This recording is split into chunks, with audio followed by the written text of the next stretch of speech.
Hello everyone, my name is Jeff Dennison, and this is my AEP 803 Action Research presentation. So first and foremost, I have to apologize for no audio, no visual. My microphone, for whatever reason, is a little on the touchy side and seems to be cutting out on a regular basis. So uh, unless you want to see my face within inches of the screen and the camera, I figured it'd be best for all of us if I would just use audio. So here we go. Uh, as you can read, retired from the United States Navy as a lieutenant commander after 23 years of service. I currently live in New Jersey with my fiance and 5 boys. They range from 16 to 22. Oldest is graduated from college, two in college, and then the other two, one's a sophomore in high school and one's a senior in high school. So my work environment. Uh, this is my 4th year as a Navy junior ROTC instructor. My first 2 years were at Atlantic City High School in southern New Jersey. Currently in my 2nd year of teaching at Neptune High School in Neptune, New Jersey. Neptune is considered an inner city school. It has tons of diversity.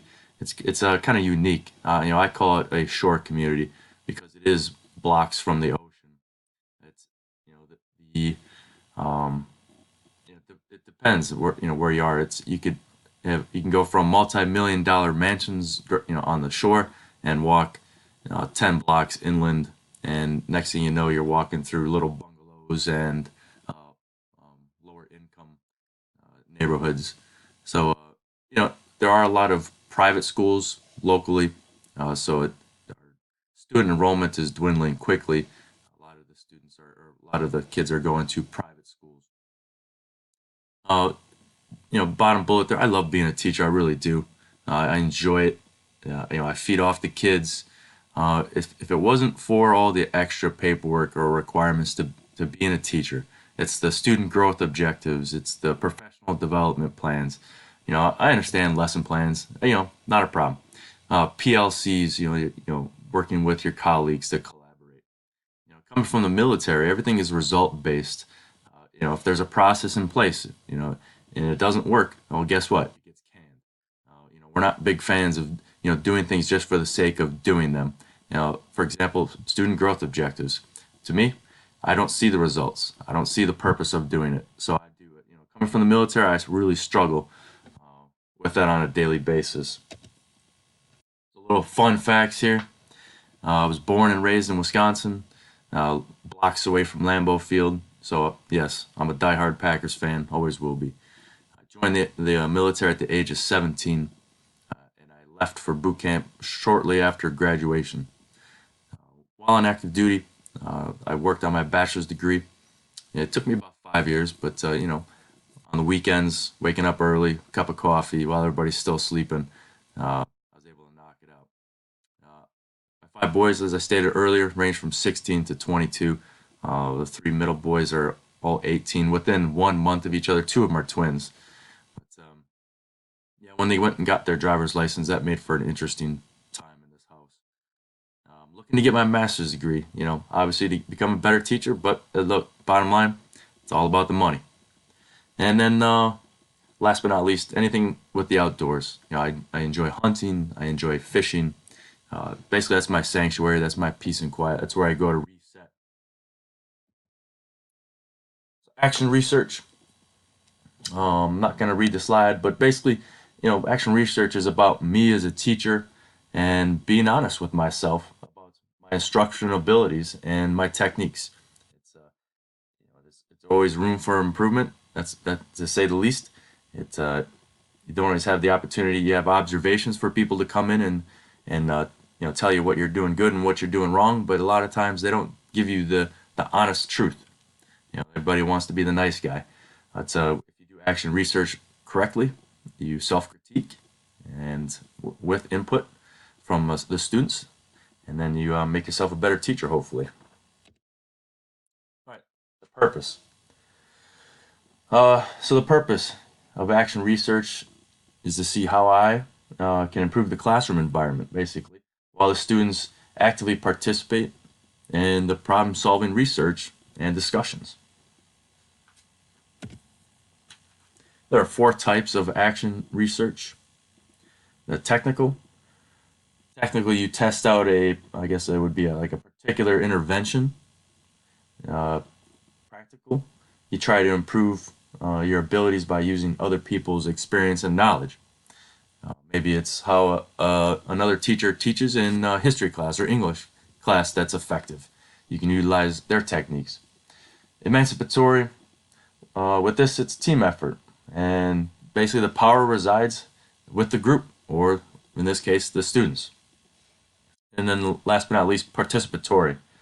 This is to produce positive social change by making the classroom environment more of a positive one. All right, moving on here. Phases of action research. Um, I guess I kind of compare this to, a scientific method, but it's used in an educational setting. You've got your planning for research, you conduct your initial inquiry, you've got your literature review, and then the design process. Second, you've got your action phase. That's the experimentation and data collection. Third is your analysis. It's where you organize your results. And then four is your conclusion, where you share the results and reflect. I like to think on my lesson plans on a daily basis. I do a reflection. What worked, what didn't work, what I need to remember next time, so on and so forth. So, to be honest, I think I do some form of action research on a daily basis. Action research and education. To summarize this slide, it's it's about making myself a better teacher. Bottom line, and in order to become a better teacher, you have to have goals. You have to discover what makes effective teaching behaviors, whether that's self-reflection or collaborating with your colleagues.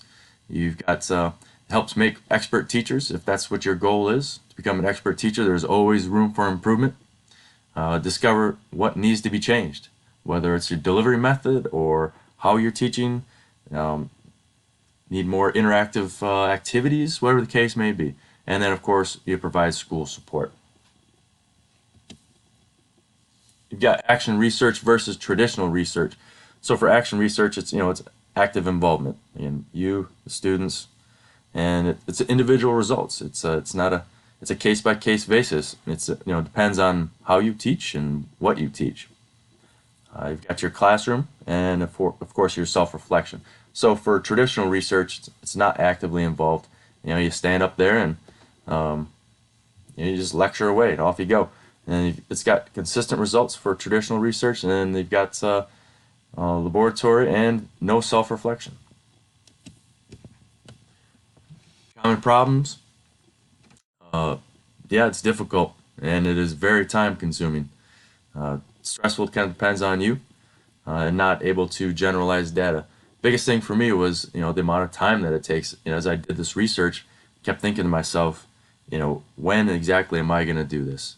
Between pacing guides and all the other requirements, um, you know, junior ROTC is kind of unique. It's not like any other, um, I guess, topic.